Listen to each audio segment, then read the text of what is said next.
উজ্জ্বল ভবিষ্যৎ গড়ার লক্ষ্য নিয়ে ইউল্যাবের মিডিয়া স্টাডিজ অ্যান্ড জার্নালিজম বিভাগে যাত্রা শুরু করেছে একজন নতুন শিক্ষার্থী। 6 জুন এমএজি বিভাগে সামার 2026 সেশনের নবীনবরণ ও অ্যাপ্রেন্টিসশিপ ডে অনুষ্ঠিত হয়। এবার এমএজি বিভাগে মোট 39 জন নতুন শিক্ষার্থী ভর্তি হয়েছেন। অনুষ্ঠানের শুরুতে বিভাগীয় প্রধান অধ্যাপক সুমন রহমান নবীন শিক্ষার্থীদের আহ্বান জানান এবং উন্নত ভবিষ্যৎ গড়ে তোলার দিক নির্দেশনা দেন। You want to do good business, you need communications. You want to do, good creative works, you need communication. অনুষ্ঠানে শিক্ষকরা বিভিন্ন অ্যাপ্রেন্টিসশিপ প্রোগ্রাম নিয়ে বিস্তারিত আলোচনা করেন এবং শিক্ষাজীবনে এর গুরুত্ব তুলে ধরেন। এছাড়াও শিক্ষার্থীদের ভবিষ্যৎ পরিকল্পনা ও আগ্রহ অনুযায়ী মেজর নির্বাচন, শিক্ষাজীবন থেকে শক্তিশালী পোর্টফোলিও তৈরি এবং বিশ্ববিদ্যালয় জীবন সুশৃঙ্খলভাবে পরিচালনার নানা দিক নির্দেশনা দেন। পরে স্প্রিং 2026 সেশনে অ্যাপ্রেন্টিসশিপ প্রোগ্রামগুলোতে অসাধারণ পারফরমেন্স দেখানো শিক্ষার্থীদের স্বীকৃতি হিসেবে 9টি অ্যাপ্রেন্টিসশিপ প্রোগ্রাম থেকে বিভিন্ন ক্যাটাগরিতে মোট 24 জন শিক্ষার্থীকে অ্যাওয়ার্ড প্রদান করা হয়।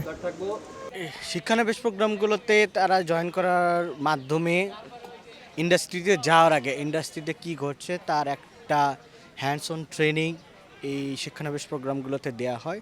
This very good. আমার মনে হয় তারা বাস্তব অভিজ্ঞতা নেওয়ার জন্য এই ধরনের প্রোগ্রামগুলোতে অবশ্যই জয়েন করা উচিত। এরপরে হচ্ছে যারা যখন বাস্তব ফিল্ডে যাবে এই অভিজ্ঞতা দিয়ে অন্যান্যদের থেকে এগিয়ে থাকবে, যা সচরাচর ইউল্যাবের স্টুডেন্টরা থাকে। আপকামিং স্টুডেন্টদের জন্য আমি সাজেশন থাকবে যে তারা বেশি বেশি করে এই অ্যাপ্রেন্টিসশিপ প্রোগ্রামগুলো কাজ করে নিজেদের স্কিলগুলা ডেভেলপ করতে পারবে। দেশের বিভিন্ন প্রান্ত থেকে আসা নতুন শিক্ষার্থীরা ইউল্যাবের এমএসজি বিভাগে ভর্তি হয়ে নিজেদেরকে একজন দক্ষ মিডিয়া কর্মী হিসেবে গড়ে তুলতে চান। বাংলাদেশের মধ্যে মিডিয়া স্টাডিজ অ্যান্ড জার্নালিজমের জন্য প্রাইভেট ইউনিভার্সিটিগুলোর মধ্যে ইউল্যাব সবচেয়ে বেস্ট, আর এটার অ্যালামনাই নেটওয়ার্ক সবচেয়ে ভালো, প্লেসমেন্ট রেটস ভালো, এই জন্য ইউল্যাব চুজ করা। আমার ইন্টারেস্ট ওই মিডিয়া অ্যান্ড জার্নালিজম ওই দিকেই যায়, অ্যান্ড আমি হোপ করি যে এক সময় কোনো একদিন আমি ফিল্মে মেজর করব। অনুষ্ঠান শেষে নবীন শিক্ষার্থীরা শাটারবাক্সের আয়োজিত ছবি প্রদর্শনীতে অংশ নেন। উন্নত জীবনের লক্ষ্যে বুক ভরা স্বপ্ন নিয়ে শিক্ষার্থীরা শুরু করলো জীবনের এক নতুন অধ্যায়।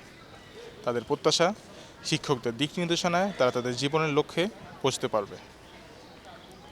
Abdur Rahman, ULAB TV, Dhaka.